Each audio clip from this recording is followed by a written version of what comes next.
the kart racing genre. However you look at it, it was an important part of gaming in the 90s. It all began with Nintendo and the Mario Kart series, with the first two titles selling nearly 10 million copies each, which influenced other established mascots to follow suit. Games like Diddy Kong Racing and Crash Team Racing also released to critical and commercial success. No matter what system you owned during the 5th generation, there was always a solid kart racer. Well, almost. But on the opposite side of the racing spectrum, Polyphony Digital became revolutionary for their simulation racing series Gran Turismo, which was also just as popular during the 5th generation, if not more popular, as two of the top 3 best-selling games on the first PlayStation were Gran Turismo 1 and 2. However, during the long development of Gran Turismo 1, where Kazunori Yamauchi practically lived in the Sony Computer Entertainment offices, Polyphony Digital, going by the name Ploys Entertainment, were also making another PlayStation title ready for launch day. That was Motor Toon Grand Prix, which is extremely vibrant compared to the clean and realistic style Polyphony go for in their games today. The wackiest racer took advantage of the 3D capabilities of the PlayStation at a time when the Super Nintendo and Sega Mega Drive were king, and it was a step in the right direction for the genre. However, it was only released in Japan, and all it did was create endless confusion towards the rest of the world, because when the sequel was released in 1996, it was simply called Motor Toon Grand Prix with a different cover in North America, and didn't even bother changing anything in the PAL regions. For review's sake, because Motor Toon Grand Prix 2 is the only one released outside of Japan, and North America call it simply Motor Toon Grand Prix anyway, that's what I'll call it in this review. Like any racer, you have your typical selection of single race time trial, but no split screen multiplayer. Yeah, this is one of those games where you need to have 2 PlayStations, 2 copies of the same game, 2 controllers, 2 TVs, and a link cable. This setup was an early example of LAN gameplay, but otherwise it's not very practical. Unfortunately, because I don't have the full aforementioned list, and I got Motor Toon Grand Prix off the PlayStation Store, I can't demonstrate, which is ridiculous because the biggest strength of the kart racing genre is co-op multiplayer. And when you have one that requires so much to set up, who knows how much everything would have cost back in 1996, it's safer to assume that it isn't there. So unless you can successfully link 2 PlayStations together, the lack of multiplayer is immediately the worst thing about this game. We're off to a poor start, but maybe the game is fun on single player. In order to unlock the special features or goodies, you have to win the championship, which is a 5-race series, and the difficulty determines what you can unlock. Like if you win the championship on easy, you only unlock extra characters, whereas the highest difficulty unlocks everything, which we'll get to.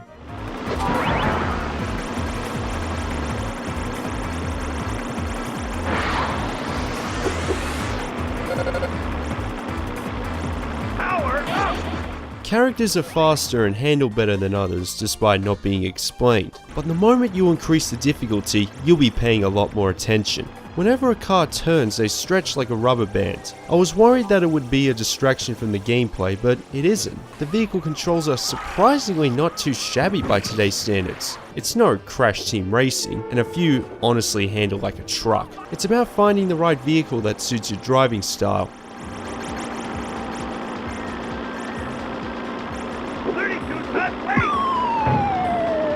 The racing mechanics may be polar opposite, but there are actually more similarities to Gran Turismo than you might think. At least the first one anyway, which include HUD placement, starting at the back of the line. Toon Circuit 2 is basically a reverse high-speed ring with hills. And speaking of that, all the tracks can be raced in reverse if you win the championship on normal difficulty, with a different coat of paint. I'm surprised Polyphony didn't put these cars in the first Gran Turismo as an unlockable. I mean, why not? Sure, it takes away the seriousness of being a simulation racer, but you can unlock a car which is basically a licensed logo on wheels. I give the controls in Motor Toon Grand Prix a pass because the track designs to go along with it are really good. Lots of different corner types, elevation, and they're faster paced than the Japan early predecessor. Not much in the way of on-the-track obstacles, but the opponents will give you a hard time as it is.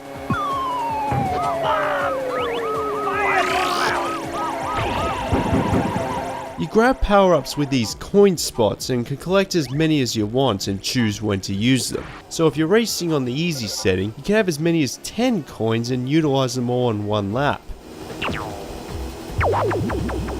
this is a good idea. However, half the power-ups are completely useless, like changing size, dynamite, stealth field. This one literally does nothing for 10 seconds. And whenever you use the missile, it goes off camera, which puts you at the risk of going off the track without a chance to correct it. Also, opponent drivers must be among the richest people in the world because they never seem to run out of coins, attacking you with either a bomb or fireball every 5 to 10 seconds non-stop, sometimes even both simultaneously.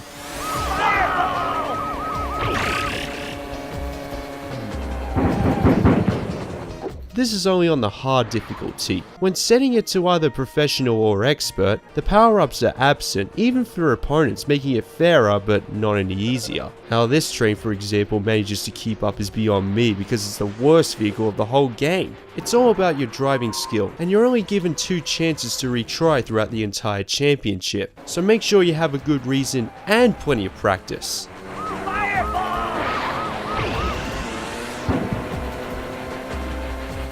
The graphics look very primitive today. While the load times are quick and the frame rate is smooth, the polygon count is low, the draw distance is short, most of the sprites on the track are 2D and frozen, like these birds for example, and there are even moments when the camera would go through the track just because you're driving downhill. It has a few elements that were radical at the time, like using a combination of in-game and full motion videos for cutscenes, and savable in-game replays with different angles. But in short, it feels like a prototype. Which makes sense because this was made at a time when game developers were still trying to comprehend the technology of the PlayStation. When you compare Motor Toon Grand Prix with Gran Turismo 2 for example, you can see how far Polyphony had come with the system. That being said, I still like it. The characters look like what you expect from Who Framed Roger Rabbit. It's very colourful and provides some unique settings not seen in arcade races in the mid-90s. Even in the main menu you also have dozens of background options. Sure, why not?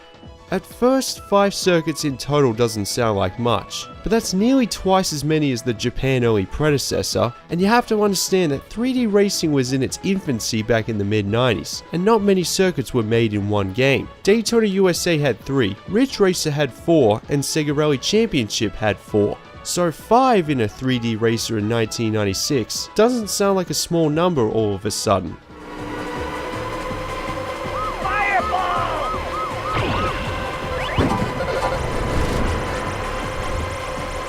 Besides, can you think of a mid-90s 3D racer that came bundled with extra games of a different genre? In addition to unlocking new characters and backward versions of pre-existing circuits, other goodies include Tank Combat, Submarine X, and Motor Toon Grand Prix R, which is basically a Ridge Racer parody. Now I understand why higher difficulties are so frustrating. It's like the game doesn't want me to talk negative about the goodies. The novelty was cool in 1996 when it gave you a reason to 100% complete it, but I say stick with the racing.